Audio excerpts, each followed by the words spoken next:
నమస్తే, welcome to BV9 news. ముందుగా బులెటిన్లోని headline చూద్దాం. చూస్తే విజయవాడలో నిర్వహించిన FICCI national executive committee meeting 2025లో ముఖ్యమంత్రి చంద్రబాబు నాయుడు కీలకంగా పాల్గొన్నారు. ఈ సందర్భంగా ఆయన మాట్లాడుతూ ఆర్టిఫిషియల్ ఇంటెలిజెన్స్ సాంకేతికతను వినియోగించి రియల్ టైంలో ఖచ్చితమైన సమాచారాన్ని ప్రజలకు అందించవచ్చన్నారు. ఇక ముఖ్యంగా ప్రజారోగ్య రంగంలో ఈ దిశగా మైక్రోసాఫ్ట్ వ్యవస్థాపకుడు బిల్ గేట్స్ తో కలిసి ప్రభుత్వం పనిచేస్తోందని వెల్లడించారు. ఆరోగ్య రంగంలో డేటా ఆధారంగా త్వరితగతిన నిర్ణయాలు తీసుకునేలా సాంకేతికతను ప్రోత్సహిస్తున్నామని పేర్కొన్నారు. భవిష్యత్తు భారత్ డిజిటల్ పథంలో దూసుకెళ్లేలా ఆంధ్రప్రదేశ్ ఆధారంగా మారుతుందన్నారు. Expenditure will be reduced. Now all hospitals have become 5-star hotels. If you see treatment cost versus to hospital stay cost, it has become a big 5-star hotel. Tomorrow, why should you go to hospital? If you are sick, you can go. That too, curative you have to go. Not real-time monitoring also. We are working in a big way with Bill Gates. He is willing to work with me because of my past experience. Long back, 30 years back, I wanted to meet him desperately. He refused to meet me because I don't have any work with politicians. Then I insisted, I am having some work with you. I want to meet you. Then finally he gave me 10 minutes. I spent with him 40 minutes. Then I explained everything. The strength of India. At that time I used to say with passionate.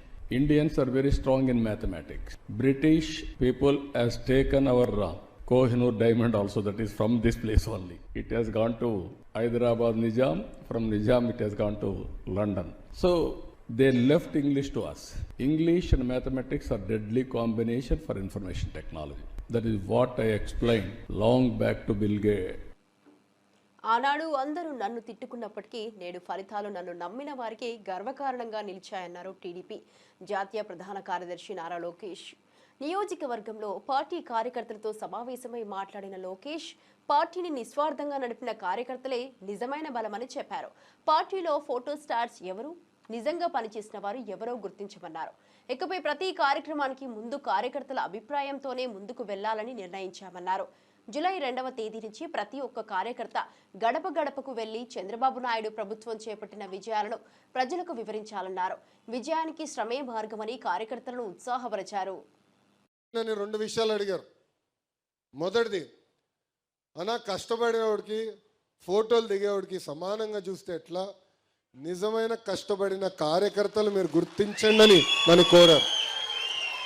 రెండో విషయం, అధికారంలోకి వచ్చిన తర్వాత కార్యకర్తల్ని కలవరు, కూర్చుని మాట్లాడరు, meeting వేయరు అని చెప్పారు. అందుకే మొదటి దానికి టెక్నాలజీతో జోడిస్తేనే పనిచేసింది ఎవరు, పనిచేయింది ఎవరు తెలుస్తుంది. ఇప్పుడు బాబు షూరిటీ భవిష్యత్ గ్యారంటీ అన్నాడు, ఓటీపీ పెడితే అందరూ లొకేషన్ తిట్టుకున్నాడు. వీడికేం పని పట్టలేదు, పాదయాత్ర చేస్తే సరిపోతుంది, ఎందుకు పెట్టాడు రబై అని. అది పెట్టాం కనుకనే ఎవరు చేశారు, ఎక్కడ చేశారు, ఎప్పుడు చేశారో తెలుసుకున్నాం. అందుకే కార్యకర్తలు మేము గుర్తించగలుగుతున్నాం, అంటే పనిచేసిన కార్యకర్తలు గుర్తించగలుగుతున్నాం. ఫోటో స్టార్స్ని కూడా గుర్తిస్తున్నాం. అద్భుతమైన ఫోటో స్టార్స్, వీళ్ళు ఫోటోలు బాగా దిగుతారు, అటు ఉన్నాయని చెప్తున్నాం. సేమ్ థింగ్ మీరు చూస్తే మెంబర్షిప్లో కూడా రెఫరల్ ఇచ్చాం, అక్కడ ఎవరు బాగా పనిచేశారు కూడా తెలుసుకున్నాం. అదేవిధంగా మన టీడీపీ ఉంది యాప్, సోషల్ మీడియాలో ఎవరు బాగా పోస్టింగ్ చేశారో కూడా తెలుసుకున్నాం, వాళ్ళకి గుర్తింపు కూడా ఇస్తున్నాం. ఇది మొదటిది. రెండోది, బాబు గారి దగ్గర నుంచి మంత్రుల వరకు కూడా అందరం పార్టీ ఒక డైరెక్షన్ ఇచ్చింది. నియోజకవర్గానికి వెళ్ళి ఒక కార్యక్రమం చేయాలనుకుంటే, ప్రభుత్వ కార్యక్రమం చేయాలనుకుంటే కంపల్సరీ కార్యకర్తల సమావేశం పెట్టుకోవాలి. వాళ్ళతో మాట్లాడిన తర్వాతనే ఏ కార్యక్రమం కొని వెళ్ళాలి. మెగాస్టార్ చిరంజీవిని కలవాలన్న తపనతో అనంతపురం జిల్లా సోమందేపల్లి మండలం నల్లగుండ్రాయినిపల్లికి చెందిన వీరాభిమాని రామకృష్ణ దీక్షకు దిగాడు. తాను రాసిన జానపద కథను చిరంజీవికి వివరించాలన్న కోరికతో ఆహార విరమణ చేస్తూ శ్రద్ధ భక్తులతో దీక్ష కొనసాగిస్తున్నాడు. చిరు సినిమాల పట్ల ఆధారంగా మారిన ప్రేమతో అతనిని ప్రత్యక్షంగా కలవాలని తహతలాడుతున్న రామకృష్ణ జానపద కథా రూపకల్పనలో ఎంతో శ్రమ పెట్టినట్లు తెలిపాడు. తన కళ నెరవేరే వరకు దీక్ష విరమించబోనని స్పష్టం చేస్తున్నాడు. అభిమానులపై చిరంజీవి చూపే ప్రేమ, ఆదరణ దృష్టిలో పెట్టుకొని రామకృష్ణ ఆశ పూర్తి కావాలంటూ గ్రామస్తులు ఆశిస్తున్నారు.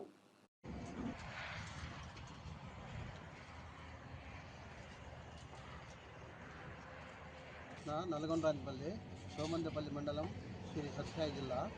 నేను గత 30 సంవత్సరాల నుండి కూడా చిరంజీవి వీరాభిమాని. ఆయన సినిమా ప్రతి సినిమా కూడా నేను ప్రతి ఒక్కటి కూడా రిలీజ్ రోజే ప్రతిరోజు సినిమా కూడా చూసినాను. ఒక్కో సినిమా 10 సార్లు 20 సార్లు కూడా చూసినాను.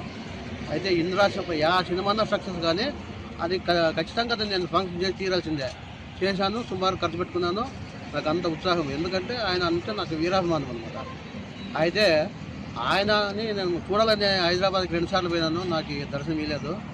మళ్ళీ మంత్రుల ద్వారా కూడా రికమెండ్ చేశాను.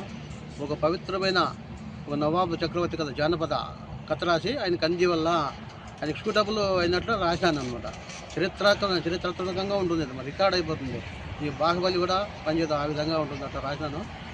ఆయన కోసం ఎన్ని కష్టాలు పడినానో, ఎన్ని ఇబ్బందులు పడినానో, ఎంత ఖర్చు పెట్టుకున్నానో. అయితే ఆయన గారే నాతో చెప్పలేదు అనుకో, ఖర్చు పెట్టుకో చేసుకొని. అది నా అభిమానం, ఆయన మీద నాకుండే ప్రేమ, నా విశ్వాసం అంతే.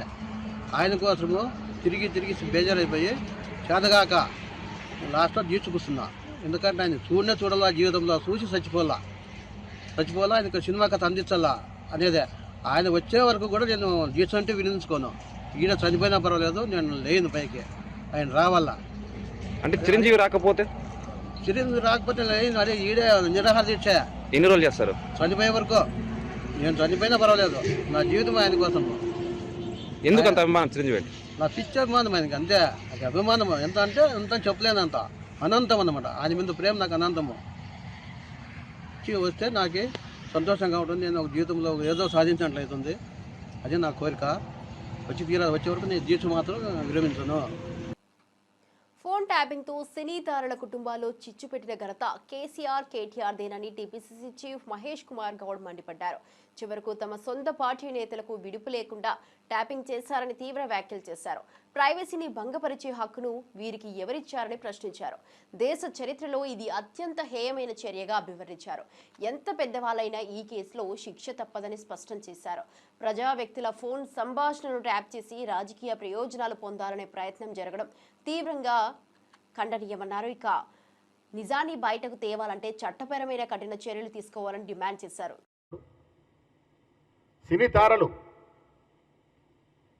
సినీ తారల జీవితాల్లో, కుటుంబాల్లో తగాదాలు వచ్చి ఎంత దూరం పోయిందో మనం చూసాం, కేవలం ట్యాపింగ్ వల్ల. మీ అవసరాల కొరకు, మీ స్వార్థం కోసం సినీ తారలు కూడా వదలలే. సినీ తారల ఫోన్లో ట్యాపింగ్ చేసి సంసారంలో చిచ్చు పెట్టిన ఘనత బీఆర్ఎస్ ప్రభుత్వాన్ని. జడ్జిల్ని వదలలే, వారి మాట వినని బ్యూరోక్రాట్స్ వదలలే, తుదకి బీఆర్ఎస్ ఎమ్మెల్యేలు కూడా వదలలే. ఎవరు ఎటుపోతున్నారో అందరి మీద ట్యాపింగ్ పెట్టినట్టు సందర్భం. కొన్ని వేల ఫోన్లు ట్యాపింగ్ చేసినారంటే దేశ చరిత్రలో అతి హేయమైన చర్య అది. మీరు మీ నాయన సంబంధం లేకుండానే ప్రభాకర్ రావు గారు ట్యాపింగ్ చేసినాడా? అసలు ప్రభాకర్ రావుని పెట్టింది ఎవడు? ఒక రిటైర్ అయిన అధికారిని దేశ చరిత్రలో ఎక్కడ లేని విధంగా ఇంటెలిజెన్స్ చీఫ్గా ఎట్లా పెడతారు? మీ అవసరాలు తీసుకోవడానికే కదా. అలాంటి రిటైర్డ్ అధికారిని పెట్టి, మీ అడుగులకు మడుగులొత్తే అధికారిని పెట్టి మాలాంటి ఫోన్లని ట్యాపింగ్ చేయడం అనేది నేరము. డెఫినెట్గా దీంట్లో ఎంతటి పెద్దవారైనా శిక్ష పడాల్సిందే. నెక్లెస్ రోడ్ జలవిహార్ వద్ద యాంటీ డ్రగ్స్ డే సందర్భంగా ఘనంగా నిర్వహించిన కార్యక్రమానికి మంత్రులు Ponnam Prabhakar, Adluri Laxman Kumar, Hyderabad CP CV Anand, hero Nikhil ముఖ్య అతిథులుగా హాజరయ్యారు. డ్రగ్స్ వినియోగానికి వ్యతిరేకంగా ప్రజలలో అవగాహన కల్పించేందుకు షార్ట్ ఫిల్మ్ ను మంత్రులు, టీజీ న్యాబ్ ఉన్నతాధికారులు విడుదల చేశారు. ఈ సందర్భంగా మాట్లాడిన హీరో నిఖిల్, డ్రగ్స్ కు దూరంగా ఉండడం వల్లే తన జీవితం ఆనందంగా, ఆరోగ్యంగా సాగుతోందని స్పష్టం చేశారు. యువత డ్రగ్స్ వంటి నాశనకరమైన మార్గాలకు దూరంగా ఉండాలని పిలుపునిచ్చారు. అధికారులు, సినీ ప్రముఖులు కలిసి యువతను మెల్కొల్పేలా ఈ కార్యక్రమం నిర్వహించారు. ఈ రోజు ఈ షార్ట్ ఫిల్మ్ ని రిలీజ్ చేయాల్సిందిగా మనవి చేసుకుంటూ, this short film has been directed by Shri G Suryateja గారు and poster made by TGANAB and department of WD. Well, Suryateja గారు ఈ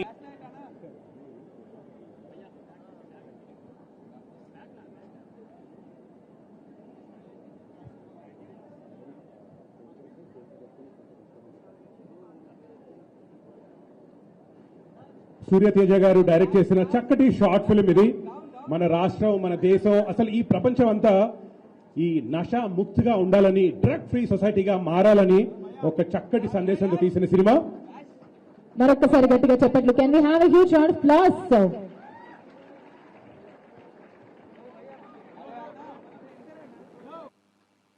ప్రేమ వ్యవహారానికి తల్లిదండ్రులు అడ్డుపడుతున్నారని భావించిన కూతురు తల్లిని హత్య చేయడం కలకలం రేపింది. డీసీసీ సురేష్ కుమార్ వివరించిన మేరకు ఇన్స్టాగ్రామ్లో పరిచయమైన శివతో ప్రేమలో పడిన 16 ఏళ్ల బాలిక తల్లి అంజలిని ప్రేమకు అడ్డుగా భావించింది. జూన్ 23న సాయంత్రం బాలిక ఆమె ప్రియుడు శివ అతని తమ్ముడితో కలిసి చున్నీతో బిగించి అంజలిని హత్య చేశారు. కేసు 24 గంటల్లోనే ఛేదించామని డీసీపీ తెలిపారు. నిందితుల్లో శివ డీజే ఆపరేటర్ గా పనిచేస్తున్నాడు. ప్రస్తుతం నిందితులు విచారణకు పూర్తిగా సహకరిస్తున్నారని తెలిపారు. ప్రేమ పేరుతో కుటుంబాన్ని పరిగణలోకి తీసుకోకపోవడం, చిన్న వయసులో తప్పుడు నిర్ణయాలతో భవిష్యత్తు నాశనం చేసుకుంటున్న ఘటనగా ఈ సంఘటన నిలిచింది.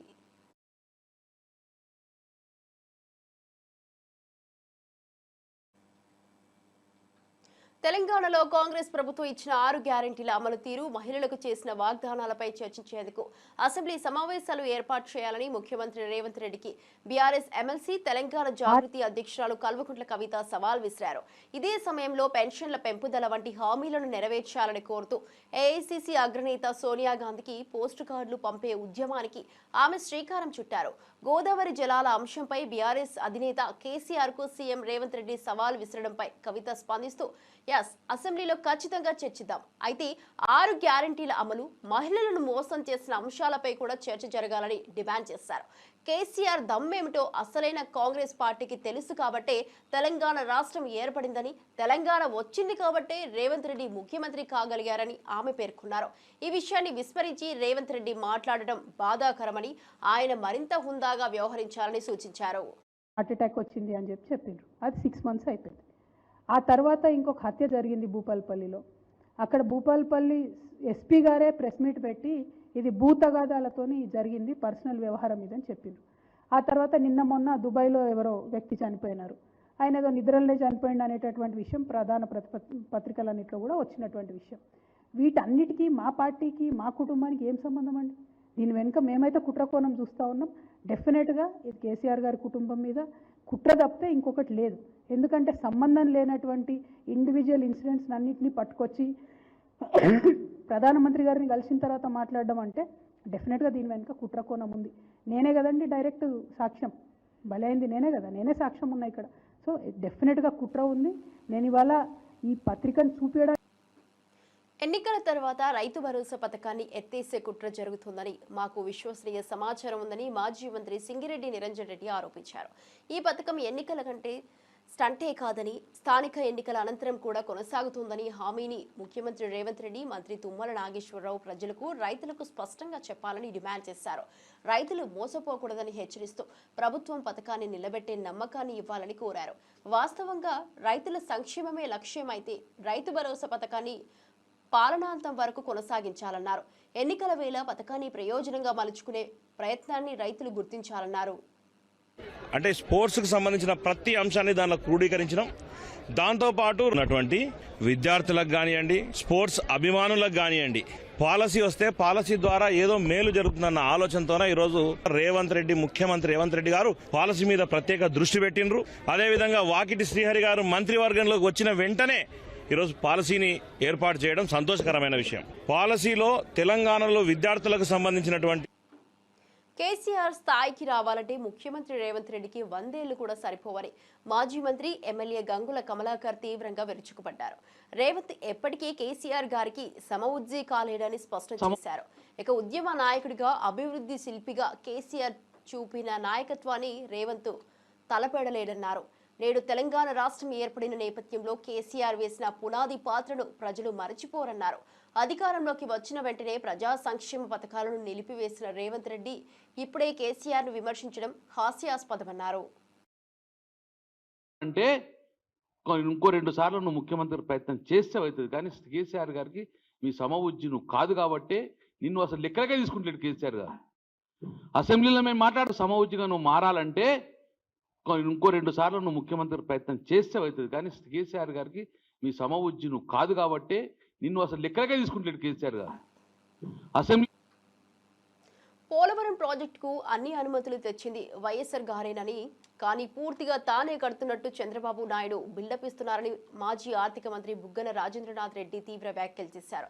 కేంద్ర అనుమతులు, డిపిఆర్, ప్రాజెక్టు ప్రారంభం అన్ని వైఎస్ఆర్ పాలనలో జరిగాయని స్పష్టం చేశారు. కానీ ఇప్పుడు నిజమైన కృషిని విస్మరించి ప్రచారంలో చంద్రబాబు పేరు పెట్టుకోవడం సబబు కాదన్నారు. పోలవరం నది తీరు తరలించిన నాయకుడు వైఎస్ఆర్ అని గుర్తు చేస్తూ ప్రజలు చరిత్రను మర్చిపోరని బుగ్గన అన్నారు. ప్రాజెక్టు పూర్తి కాకుండానే శ్రేయస్సు తమదని చెప్పే తత్వం అభ్యుదయానికి అవరోధమన్నారు. పనికి మాత్రమే దాంట్లో పెట్టాలంటే వీళ్ళు ఏం చేసినారు, పెట్టకుండా వాడుకుంటే కేంద్ర జలవనరుల శాఖ జలశక్తి వాళ్ళు కోప్పడి చాలా కోపంగా ఉంటే అప్పుడు చివరకు ఎట్టకేలకు జనవరి 12, 2025 అంటే అక్టోబర్ నుంచి నవంబర్, డిసెంబర్, జనవరి ఇంచుమించు 3 నెలల తర్వాత అప్పుడు తీసుకొచ్చి అకౌంట్లో పెడతారు. అయిపోయింది. రెండో విడత ఎప్పుడు వచ్చింది? మార్చి 12 వచ్చింది. మార్చి 12, 2025లో రెండో విడత ఎంత? 2705 కోట్లు. 2705 కోట్లు వస్తే ఇంతవరకు కూడా అందులో 2500 కోట్లు 505 కోట్లు ఇంతవరకు వాడలే, ఎస్ఎన్ఏలో పెట్టలే, ఇతర ఖర్చులకు వాడుకున్నారు. అంటే ఇప్పుడు దాన్ని తల్లికి వందనానికి వాడుకున్నట్లే కదా లెక్క, అంతే కదా. ఇప్పుడు పోలవరం డబ్బులు వచ్చినాయి, పోలవరం డబ్బులు మీరు పోలవరానికి వాడలే, బ్యాంకులో లేదు, ఎక్కడ ఉన్నట్లది? తల్లికి వందనానికే కదా. ఇంకా వేరే తల్లికి వందనానికి వాడినారు, లేకుంటే మీరు ఏమన్నా జీతాలకు వాడుకున్నారు, పెన్షన్లకు వాడుకున్నారు, వృద్ధాప్య పెన్షన్లకు వాడుకున్నారు. టోటల్ ఇంతవరకు 5052 కోట్లు వచ్చింది మీకు పోలవరం. 5052 కోట్లు పోలవరం డబ్బులు వస్తే ఈ రోజుకి 2505 కోట్లు దాంట్లో మీ దగ్గరనే ఉంది. అంటే దేనికి వాడినట్లు ఇదేని? మళ్ళా సుపరిపాలనలో తొలి అడుగు అని చెప్పి పోలవరం బ్రహ్మాండంగా కడుతుండామని అంటారనమాట. ఎక్కడి నుంచి వచ్చిందండి పోలవరంది? అసలు ఫస్ట్ ఎప్పుడు కోవిడ్ అప్పుడు జగన్మోహన్ రెడ్డి గారు ఈ పోలవరం ప్రాజెక్టు కంప్లీట్ చేయాలా అర్జెంటుగా, ఇదంతా ఇబ్బందుల్లో ఉంది. ఎందుకు ఇబ్బందుల్లో ఉందంటే మీరు 2014లో మీరు ప్రభుత్వం ఏర్పాటు చేసుకున్నప్పుడు మీరు ఏమని ఒప్పుకున్నారు కేంద్రంతో? 2014 రేట్లకు వైఎస్ఆర్సీపీ కేంద్ర కార్యాలయంలో పార్టీ అధినేత వైఎస్ జగన్మోహన్ రెడ్డి అధ్యక్షతన విస్తృత స్థాయి సమావేశం నిర్వహించబడింది. పార్టీ భవిష్యత్తు కార్యాచరణ, పునర్వ్యవస్థీకరణ, ఎన్నికల ఫలితాలపై సమగ్ర సమీక్ష, బూత్ స్థాయి నుంచి పార్టీ బలపరిచే దిశగా చర్చలు జరిగాయి. సమావేశంలో కేంద్ర, రాష్ట్ర స్థాయి నాయకులు, మండల మరియు జిల్లా ఇన్ఛార్జీలు పాల్గొన్నారు. పార్టీని బలంగా నిలబెట్టే విధంగా ఆర్గనైజేషన్లో మార్పులు, బాధ్యతల పంపిణీపై జగన్ దిశానిర్దేశం చేశారు. ప్రజల సమస్యలను మరింత సమర్థంగా వినేలా పార్టీ శ్రేణులు పునర్కల్పించాల్సిన అవసరం ఉందని పేర్కొన్నారు. రాబోయే స్థానిక ఎన్నికలతో పాటు 2029 సాధన లక్ష్యంగా పార్టీని సిద్ధం చేయాలని పిలుపునిచ్చారు.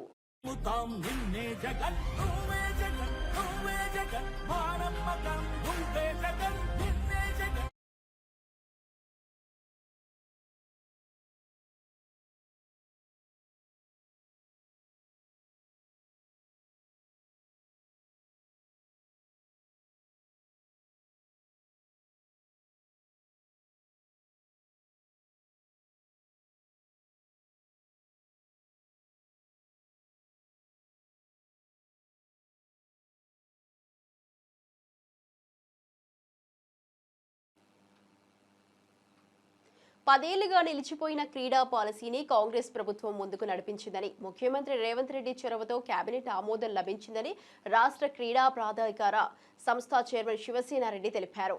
ఎల్బీ స్టేడియంలో నిర్వహించిన క్రీడా సంబరాల్లో ఆయన పాల్గొని విద్యార్థులతో కలిసి సీఎం, క్రీడా మంత్రి చిత్రపటాలకు పాలాభిషేకం చేశారు. గత ప్రభుత్వాల్లో క్రీడా మంత్రులు విదేశీ పర్యటనలకే పరిమితమయ్యారని, కానీ పాలసీని అమలు చేయడంలో విఫలమయ్యారని విమర్శించారు. కొత్త క్రీడా పాలసీలో ఒలింపిక్స్, జాతీయ, అంతర్జాతీయ స్థాయిలో ప్రతిభ చూపిన క్రీడాకారులకు మరింత మెరుగైన నగదు, బహుమతులు, ప్రోత్సాహకాలు కల్పించనున్నట్టు తెలిపారు. ఇది రాష్ట్ర క్రీడల రంగానికి మేల్కొల్పు అవుతుందని ఆశాభావం వ్యక్తం చేశారు. ప్రభుత్వం ఏ ప్రభుత్వం అయినా ఎప్పుడైనా సరే దాన్ని సరి చేసుకోవచ్చు అని కూడా చెప్పినాం. కానీ మీరు దీన్ని చిలువలు వలువలు చేసి అసలు అనర్హులకే దక్కింది అనేటువంటి మాటలు మాట్లాడి మరి మీరు అలా ఎక్కడైనా ఒకటి అనర్హులు పొందితే ప్రభుత్వం ఏ ప్రభుత్వం అయినా ఎప్పుడైనా సరే దాన్ని సరి చేసుకోవచ్చు అని కూడా చెప్పినాం. కానీ మీరు దీన్ని చిలువలు వలువలు చేసి అసలు అనర్హులకే దక్కింది అనేటువంటి మాటలు మాట్లాడి మరి మీరు అలా ఖమ్మం నగరాన్ని పరిశుభ్రంగా పచ్చగా తీర్చిదిద్దేందుకు 100 రోజుల పట్టణ ప్రణాళికను అమలు చేస్తున్నట్లు వ్యవసాయ శాఖ మంత్రి తుమ్మల నాగేశ్వరరావు తెలిపారు. నగరంలోని 11వ డివిజన్ వరదయ్య నగర్లో జరిగిన పరిశుభ్రత కార్యక్రమంలో మంత్రి పాల్గొన్నారు. మేయర్తో కలిసి మురుగు కాల్వలను పరిశీలించి స్వయంగా శుభ్రం చేశారు. స్థానికులతో మాట్లాడి పారిశుద్ధ్య సమస్యలను అడిగి తెలుసుకున్నారు. అనంతరం మొక్కలు నాటి హరిత వాతావరణం కోసం ప్రతి ఒక్కరూ పాత్ర వహించాలన్నారు. ఖమ్మం నగరాన్ని మెరుగైన జీవన ప్రమాణాలతో తీర్చిదిద్దేందుకు ప్రభుత్వం కట్టుబడి ఉందన్నారు. ప్రజల సహకారంతో నగరాన్ని ఆదర్శ పట్టణంగా అభివృద్ధి చేస్తామని చెప్పారు. అదేవిధంగా చెత్తా చెదారంతో ఈ యొక్క ఖమ్మం పట్టణం దుర్గంధంగా ఉండకూడదని 100 రోజుల యొక్క ప్రణాళికని రూపకల్పన చేసుకుని గత 20 రోజులుగా అన్ని డివిజన్స్ ను కూడా పరిశుభ్రంగా ఉంచడానికి అక్కడ ఉన్నటువంటి ప్రజల సహకారాన్ని తీసుకొని అందరూ కలిసి వాళ్ళని చైతన్యవంతులు చేయటమే కాకుండా వాళ్ళ ఇంట్లో ఉన్నటువంటి చెత్తా చెదారాన్ని కూడా ఏ రకంగా ఎక్కడేయాలి, ఏ రకంగా వేస్తే ఖమ్మం పట్టడానికి మేలు జరుగుతుంది, మీ ఆరోగ్యాలకి మేలు జరుగుద్ది అనేటటువంటి సదుద్దేశంతో పరిశుభ్రమైనటువంటి ఖమ్మాన్ని ఏర్పాటు చేయడానికి అందరూ సహకరించాలి. ప్రజలు సహకరించకుండా ఏ పని కూడా ముందుకు నడవదు. 23 ఏళ్ల వయసులో అంతరిక్ష యాత్రకు సిద్ధమైన దంగేటి జాహ్నవి పాలకొల్లుకు గర్వకారణమవుతోంది. భారతదేశపు తొలి మహిళా అంతరిక్ష యాత్రికురాలిగా అత్యంత చిన్న వయస్కురాలిగా 2029లో రోదసిలోకి అడుగు పెట్టాలన్నారు. పాలకొల్లులో ఇంటర్ వరకు చదివిన జాహ్నవి పంజాబ్లో ఇంజనీరింగ్ పూర్తి చేసి అమెరికాలోని టైటాన్ స్పేస్ ఇండస్ట్రీ ద్వారా అంతరిక్ష యాత్రకు ఎంపికయ్యారు. ఇక 22 ఏళ్లకే అనలాగ్ వ్యోమగామిగా గుర్తింపు పొందారు. సెస్నా 171 స్కై హాక్ ను నడిపిన తొలి యువతిగా రికార్డు సృష్టించారు. Zero gravity, under water rocket launch, air craft driving వంటి అంశాల్లో శిక్షణ తీసుకున్నారు. అంతర్జాతీయ స్థాయిలో 16 దేశాల యువతితో కూడిన బృందానికి ఫ్లైట్ డైరెక్టర్గా వ్యవహరించారు. కరాటే, స్విమ్మింగ్, స్కూబా డ్రైవింగ్ లోనూ ప్రతిభ చూపించిన జాహ్నవి ఇప్పుడు అంతరిక్షంలో అడుగుపెట్టే చరిత్ర సృష్టించనున్నారు.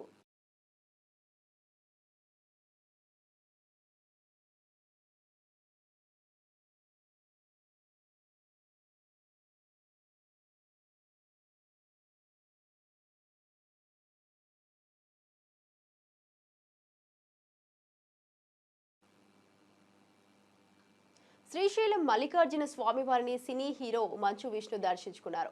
రుద్రాభిషేకం, అమ్మవారికి కుంకుమార్చన వంటి ప్రత్యేక పూజలు నిర్వహించారు. ఈ సందర్భంగా 12 జ్యోతిర్లింగాల యాత్రను పూర్తి చేసిన ఆనందాన్ని వ్యక్తం చేశారు. శ్రీశైలం దర్శనం తనకు అత్యంత పవిత్రంగా అనిపిస్తుందని అన్నారు.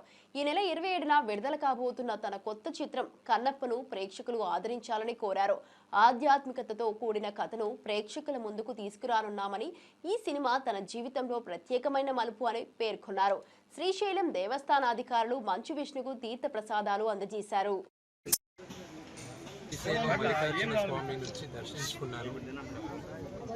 శక్తిపీఠాన్ని దర్శించుకున్నాను. దీంతో నేను 12 జ్యోతిర్లింగాల యాత్ర పూర్తి చేసుకున్నాను. ఈరోజు 25వ తేదీ, 27వ తేదీ కన్నప్ప చిత్రం విడుదలవుతుంది. మీరందరూ ఆశిస్తారని మనస్ఫూర్తిగా కోరుతున్నాను.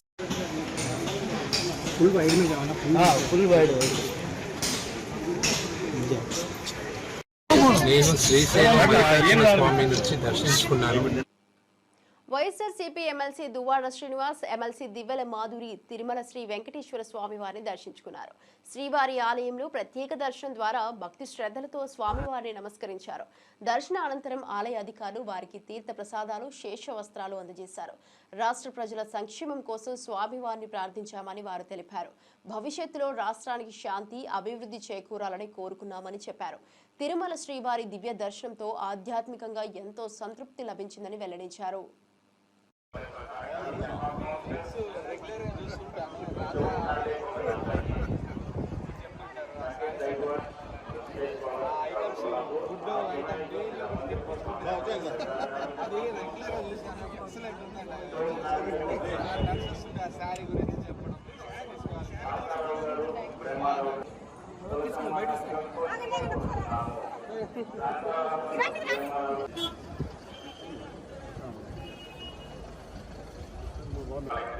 ప్రసార కేంద్రానికి వెళ్ళి సుబ్రహ్మణ్యం గారిని కలుసుకోవాల్సిందిగా కోరుతున్నాము.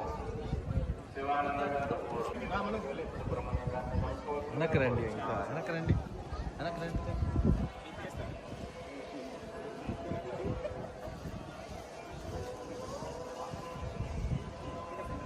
బులెటిన్ అప్డేట్ చూస్తూనే ఉండండి BV9 న్యూస్.